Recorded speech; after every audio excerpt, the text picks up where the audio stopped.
Lebih dari 20.000 pengungsi di Sinabung masih terus bertahan di pengungsian akibat aktivitas Gunung Sinabung yang masih terus fluktuatif. Ya, lalu bagaimana kondisi saat ini di Sinabung? Kita akan bergabung dengan Aditya Pranata yang berada di Karo, Sumatera Utara. Adit, silakan.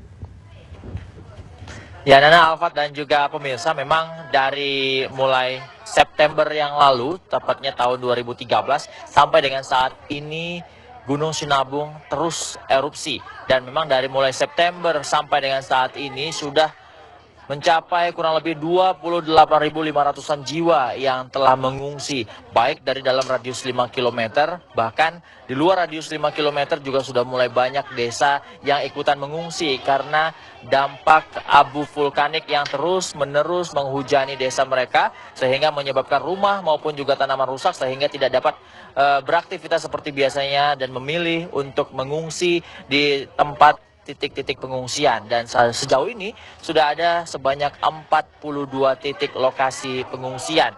Memang ketika kami bertanya ke beberapa posko-posko kesehatan yang ada di pengungsian, umumnya penyakit-penyakit yang diderita adalah penyakit ispa, diare, masuk angin, dan juga ada yang flu maupun juga demam. Ispa memang menjadi penyakit yang utama diderita oleh beberapa pengungsi yang hanya tidur beralaskan karpet, tikar, maupun juga atap yang beralaskan tenda-tenda darurat seperti itu. Dan memang rencananya besok SBY akan datang ke Kabanjahe ataupun juga untuk melihat situasi dan juga kondisi dari pengungsi yang jumlahnya sudah 28 ribuan jiwa.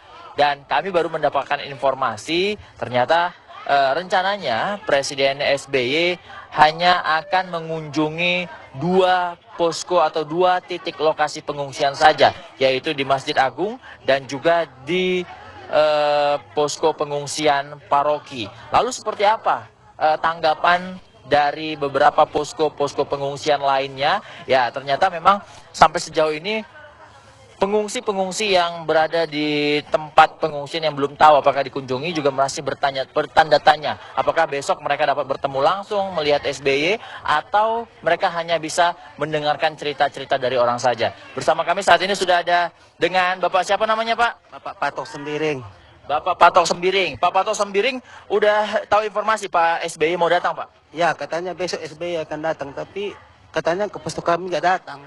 Kami minta tolong agar SBY bisa datang ke posko kami, karena kami perlu dikasihani, Bapak, perlu kali dikasihani. Sebelumnya ada pun datang pejabat-pejabat ke posko-posko yang lain, ke posko kami nggak pernah ada yang datang, Pak. Jadi kami minta tolong dan tolong. Posko apa di sini namanya, Pak? Posko KNPI atau Serbaguna, Pak. Jadi sebelumnya di masjid sana ada datang katanya Bapak Yusuf Kalla dikasih sumbangan 50 juta. Sementara kami nggak dapat apa-apa. Jadi kami minta tolong sekali, Bapak. Kami diperhatikan di posko Serbaguna ini, Bapak.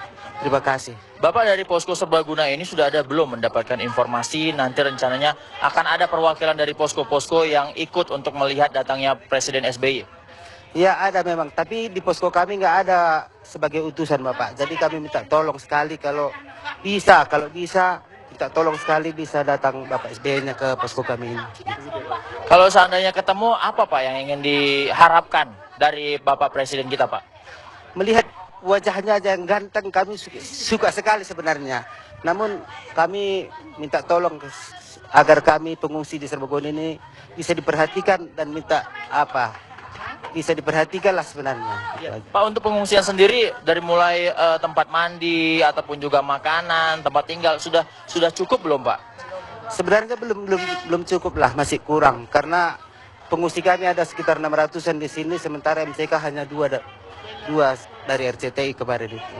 Baik, terima kasih Pak. Ya, memang pemirsa seperti ini memang kondisi di beberapa pengungsian yang hanya bisa dikatakan MCK secukupnya. Ada kurang lebih 700-an jiwa yang berada di lokasi pengungsian ini, namun hanya memiliki 2 MCK saja.